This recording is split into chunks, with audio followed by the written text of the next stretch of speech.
नमस्कार, Asian public TV में आपका स्वागत है। मैं हूं डॉक्टर शिशिर उपाध्याय। देश की खबरों में भारतीय जनता पार्टी का 2 दिवसीय राष्ट्रीय अधिवेशन शुरू हो चुका है। देश की राजधानी दिल्ली में होने वाली बीजेपी की इस महाबैठक में लोकसभा चुनाव का रोडमैप तैयार होगा और इस दौरान 2 प्रस्ताव लाए जा सकते हैं। पहला विकसित भारत मोदी की गारंटी पर हो सकता है, जबकि दूसरा राम मंदिर से जुड़ा हुआ माना जा रहा है। वहीं एक संभावना यह भी लगाई जा रही है कि शायद कृष्ण जन्मभूमि पर भी यहां प्रस्ताव आ सकता है। प्रधानमंत्री नरेंद्र मोदी इस अधिवेशन में हिस्सा लेने के लिए सुबह 11 बजे के करीब भारत मंडपम पहुंचे, जहां उनका स्वागत बीजेपी अध्यक्ष जेपी नड्डा ने साल पहनाकर किया। इसके बाद पीएम मोदी बीजेपी और केंद्र सरकार की विकास यात्रा पर लगी प्रदर्शनी में पहुंचे। इस प्रदर्शनी में पिछले 10 साल की विकास यात्रा का जिक्र किया गया है। इस महाबैठक में हिस्सा लेने के लिए राजनाथ सिंह, अमित शाह समेत बीजेपी के कई बड़े नेता भी भारत मंडपम पहुंचे हैं। इसके बारे में जानकारी देते हुए बीजेपी महासचिव बीएल संतोष ने कहा कि 3:30 पर राष्ट्रीय अध्यक्ष जेपी नड्डा और पीएम मोदी झंडा फहराएंगे। इसके बाद शाम को करीब 4:40 पर जेपी नड्डा का उद्घाटन भाषण होगा। शाम 6:15 बजे के करीब पहला संकल्प और 7:15 बजे वीडियो प्रेजेंटेशन दी जाएगी। रात को 9 बजे के आसपास सांस्कृतिक कार्यक्रम होंगे। अगली खबर, मल्लिकार्जुन खड़गे ने शुक्रवार को कहा कि भाजपा जिस तरह से विपक्षी नेताओं को अपने खेमे में शामिल कर रही है, उसे लेकर उन्होंने प्रधानमंत्री नरेंद्र मोदी से बात की है। उन्होंने पीएम से कहा है कि विपक्ष के नेताओं को डराकर भाजपा ज्वाइन कराया जा रहा है। खड़गे ने कहा कि संसद में चाय पर चर्चा के दौरान उन्होंने पीएम से पूछा था कि भाजपा और कितने लोगों को गलत तरीके से जोड़ने वाली है। कई मंत्री और पूर्व मुख्यमंत्री भाजपा से जुड़ रहे हैं। मैंने पीएम से पूछा कि भाजपा की खुराक कितनी है। खड़गे बोले, पीएम ने मुझे जवाब दिया, अगर लोग भाजपा से जुड़ना चाहते हैं तो मैं क्या कर सकता हूं। मैंने उन्हें बताया कि भाजपा के लोग नेताओं, मंत्रियों को डरा धमकाकर उन्हें पार्टी में शामिल करवा रहे हैं। इसके जवाब में पीएम बोले कि लोग सरकार का काम देखकर भाजपा से जुड़ना चाह रहे हैं। यही बीजेपी उनको डरा धमका के अपने पास ली है। अगली खबर, लोकसभा चुनाव से पहले एक बार फिर प्रधानमंत्री नरेंद्र मोदी ने मोदी की गारंटी वाला दांव चला। पीएम मोदी हरियाणा के रेवड़ी में आयोजित कार्यक्रम में सुबह शामिल हुए, जहां उन्होंने 17,000 करोड़ रुपए की लागत वाली विकास परियोजनाओं के लोकार्पण, उद्घाटन और शिलान्यास किया। वहीं जनसभा को संबोधित करते हुए एक तरफ जहां सरकार की उपलब्धि गिनाई, वहीं दूसरी तरफ पीएम मोदी ने कांग्रेस पर जमकर निशाना साधा। पीएम मोदी ने कांग्रेस पर निशाना साधते हुए कहा कि कांग्रेस के लोग कभी नहीं चाहते कि राम मंदिर बने। कांग्रेस के नेता अपना एक स्टार्टअप नहीं संभाल पा रहे हैं, ये लोग देश संभालने का सपना देख रहे हैं। कांग्रेस का ट्रैक रिकॉर्ड इतिहास के सबसे बड़े घोटाले का है, आतंकवाद को बढ़ाने और सैनिकों को कमजोर करने का है। इसलिए कांग्रेस पर भरोसा करना उचित नहीं है। मोदी की गारंटी की बहुत चर्चा है।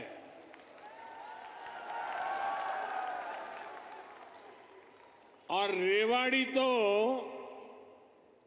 मोदी की गारंटी का सबसे पहला गवाह है। यहां पीएम पद के उम्मीदवार के रूप में मैंने देश को कुछ गारंटियां दी थी। देश की इच्छा थी कि दुनिया में भारत की साख बढ़े। ये हमने करके दिखाया। देश की इच्छा थी कि अयोध्या में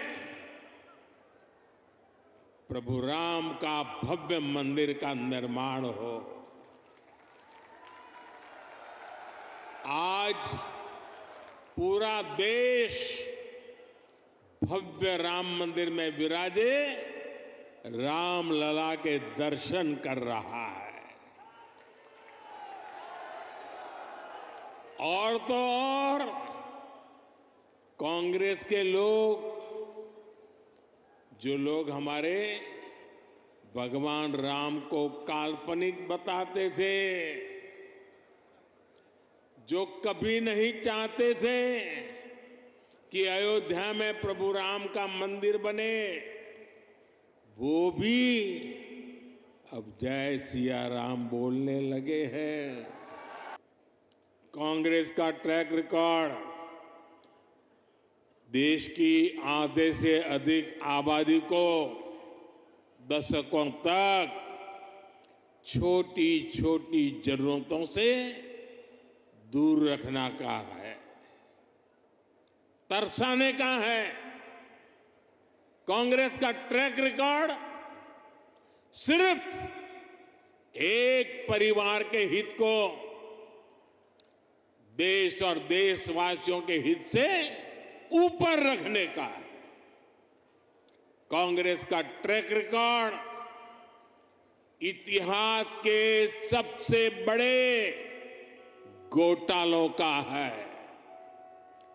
कांग्रेस का ट्रैक रिकॉर्ड आतंकवाद और अलगाववाद को बढ़ावा देने का है। कांग्रेस का ट्रैक रिकॉर्ड सेना और सैनिक दोनों को कमजोर करने का है। ये बातें याद रखनी जरूरी है, क्योंकि आज भी कांग्रेस की टीम वही है, नेता वही है, नीयत वही है और उन सब की निष्ठा एक ही परिवार के लिए है। वहीं अगली खबर, राहुल गांधी की भारत जोड़ो न्याय यात्रा 35वें दिन वाराणसी पहुंची। यूपी में न्याय यात्रा का दूसरा दिन है। राहुल गांधी ने काशी में से 12 किलोमीटर की यात्रा की और भारत जोड़ो न्याय यात्रा के दौरान जनसभा को संबोधित किया। राहुल गांधी ने कहा, पूरी यात्रा के दौरान मैंने कभी नफरत नहीं देखी। जहां तक कि बीजेपी और आरएसएस के लोग भी यात्रा में आए और जैसे ही हमारे पास आए हमसे अच्छे से बात की। यह देश को तभी मजबूत होगा जब हम साथ मिलकर काम करेंगे। पूरे देश को एक साथ लाना ही देश के प्रति सच्ची भक्ति है। आते थे, आरएसएस के लोग आते थे, जैसे ही वो यात्रा में आ जाते थे वो प्यार से बोलते थे। तो ये देश मोहब्बत का देश है, ये देश नफरत का देश नहीं है। करेंगे। अगली खबर, किसान आंदोलन का आज 5वां दिन है। पंजाब के किसान दिल्ली जाने की जिद को लेकर शंभू बॉर्डर पर डटे हुए हैं। इस आंदोलन के दौरान हार्ट अटैक से एक किसान का दम घुटने से और एक सब इंस्पेक्टर की मौत हो चुकी है। वहीं पंजाब का बड़ा किसान संगठन BKU भी आंदोलन में आ गया है। आज से 2 दिन के लिए वे पंजाब के सभी टोल फ्री कराएंगे। इसके अलावा पंजाब भाजपा नेता पूर्व CM कैप्टन अरविंदर सिंह, प्रदेश प्रधान सुनील जाखड़ और केवल ढिल्लों के घर का घेराव करेंगे। वहीं हरियाणा में BKU तहसीलों में ट्रैक्टर मार्च निकालेगी।